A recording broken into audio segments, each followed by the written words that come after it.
Bank of Baroda की ओर से 12 साल पहले 7.5 करोड़ रुपयों के खर्च पर अकोटा में सर सयाजीराव नगर गृह की भेंट वडोदरा महानगर पालिका को दी गई थी।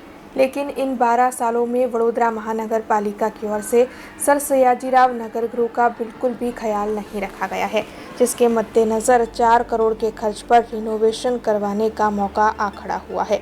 आपको बता दें कि यहां पर नाट्य की पेशकश करने वाले कलाकारों की ओर से भी ये शिकायतें लगाई जा रही है कि वहां पर काफ़ी ज़्यादा दीमक हो गई है, जिसके चलते पूरा फ्लोरिंग निकल गया है। वहां पर शो करने आने वाले कलाकारों को काफ़ी दिक्कतें होती है।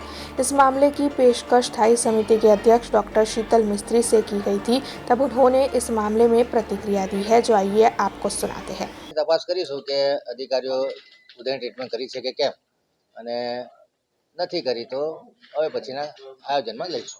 આ સ્ટેજ બનાવવાનો ખર્ચો કે 4 કરોડનો પૂરેપૂરો નહીં થાય. એટલે વખતે ઇજારો કોને આપ્યો તો એમાં શું ટર્મ્સ કન્ડિશન છે એ બધું તપાસનો વિષય છે. પરંતુ અત્યારે ધ્યાનમાં આવ્યું છે કે કોઈ એક્સિડન્ટ ન થાય એ માટે વહેલી તકે આને રિપેર કરવું જરૂરી છે, કારણ કે કોઈ પરફોર્મર કામ કરતા પડી જાય કે નુકસાન થાય એના કરતાં અત્યારે અમારા ધ્યાને વસ્તુ આવી तात्कालिक धोरण रिपेयरिंग करवानी। अब खबरों से लगातार अपडेट रहना हुआ आसान। BRG न्यूज आपके मोबाइल स्क्रीन पर। आज ही BRG न्यूज की mobile app Google play store और ऐप स्टोर से डाउनलोड करें और खबरों से लगातार जुड़े रहें।